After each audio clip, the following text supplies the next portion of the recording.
Welcome, everyone. I'm joined by Arthur L. Smith, the Chief Executive Officer of Digerati Technologies.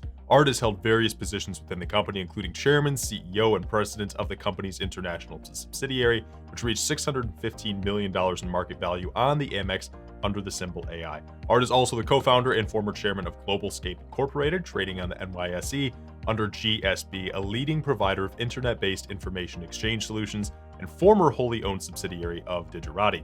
GlobalScape traded on the New York Stock Exchange under the symbol GSB for 13 years until its sale to a private company in August of 2020. Art, thank you so much for joining us. How are you? I'm doing well, Michael. How are you doing?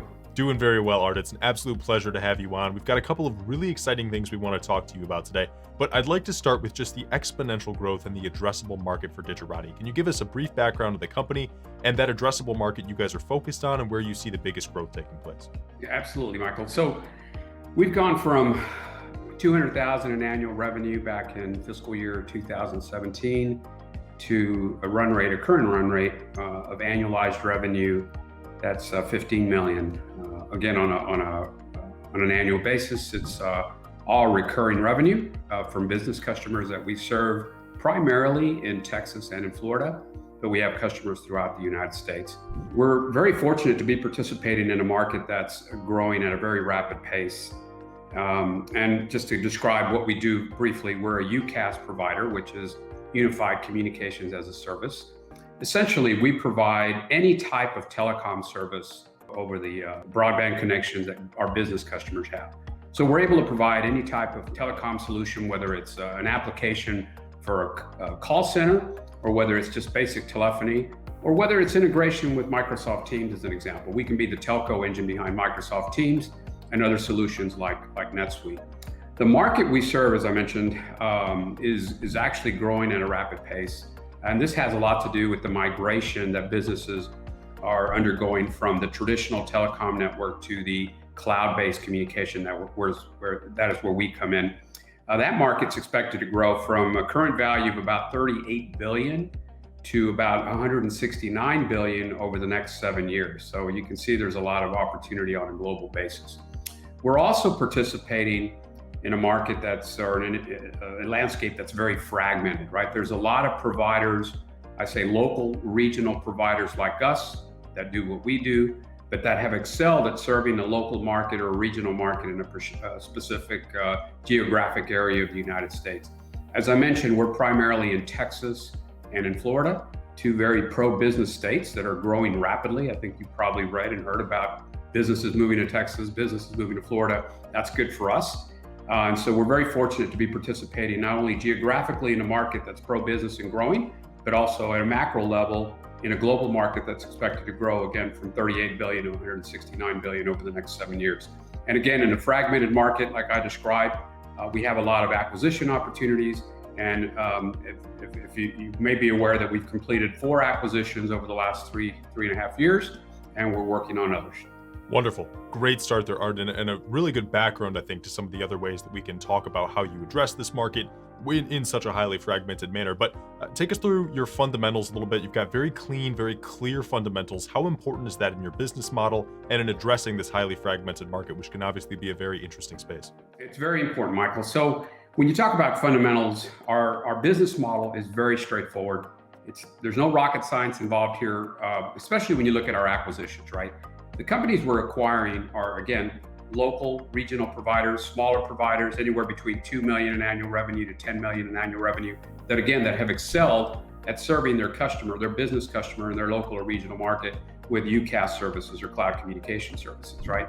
Every acquisition we look at, obviously we look at the fundamentals, right? We look at churn. We want to make sure customers are taken care of and they're not just going away. We take a look at the growth of the company in their local or regional market, which is usually very positive. And we also look at the technology stack, right? It's very important for us to acquire companies that have the same technology stack as we do for several reasons, but primarily because there's a lot of cost synergies associated with that, and operational synergies on a go-forward basis, right? We don't have to retrain personnel. We don't have to retrain customers when you're integrating the same technology stack that the business, in our case, Digerati, operates today. So that leads to cost savings. And again, fundamentally, it's very simple. we're buying businesses that are, at the end of the day, are accretive when we integrate them into our operation and into our P&L. Wonderful. And Art, can you tell us a little bit about that robust tech platform you have as well? Obviously a big part of the business, and you just give us a couple of details and maybe some deeper things there that wouldn't be readily available or accessible to the naked eye? Yeah, so we've really focused on integration with other applications out there that business customers use. We serve the small and medium-sized business. For them, integrating with other applications, CRM applications they may have, is not easy, right?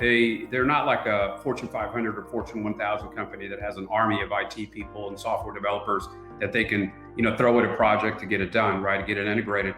So a small and medium-sized business typically relies on service providers like us or those that we're acquiring, right? So we've really worked on integration with other applications, whether it's a CRM application, whether it's a messaging application, that help our customers engage with their customers, right?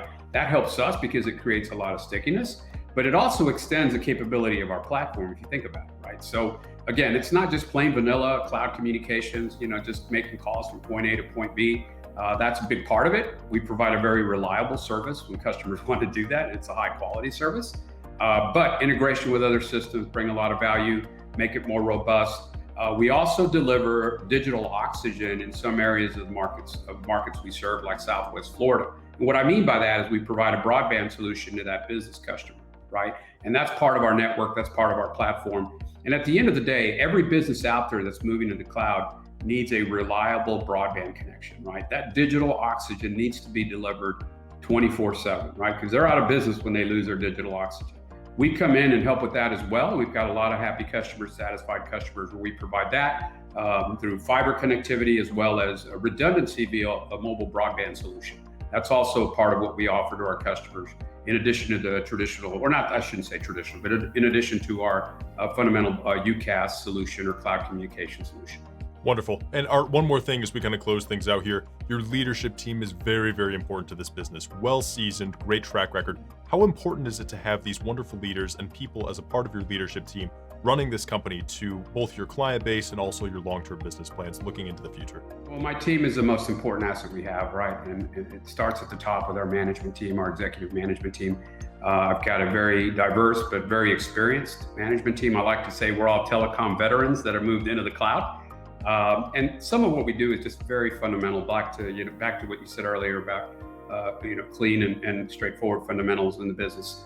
And fundamentally, we got to have a good management team at the top that has been through this, right? You mentioned it early on that we've had a couple of success stories with this company on an international telecom business model that we did really well with. Globalscape, we did really well. We started that company from scratch. Took it public, and it ended up on the NYSE.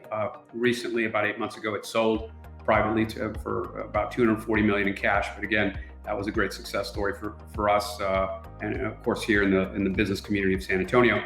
But the management team, again, very experienced. As an example, my CTO has three. This isn't published, but I talk about this frequently. My CTO, Ken Ryan, has 3 VoIP patents under his belt that he's obtained over the period of about 15-20 years. So he's a seasoned guy. Felipe Larson, who came by way of our Nexigi acquisition, has right at 15 years of telecom experience, mainly on the international level, but he did a great job of growing Nexigi to what it is today, and that's why we acquired that company.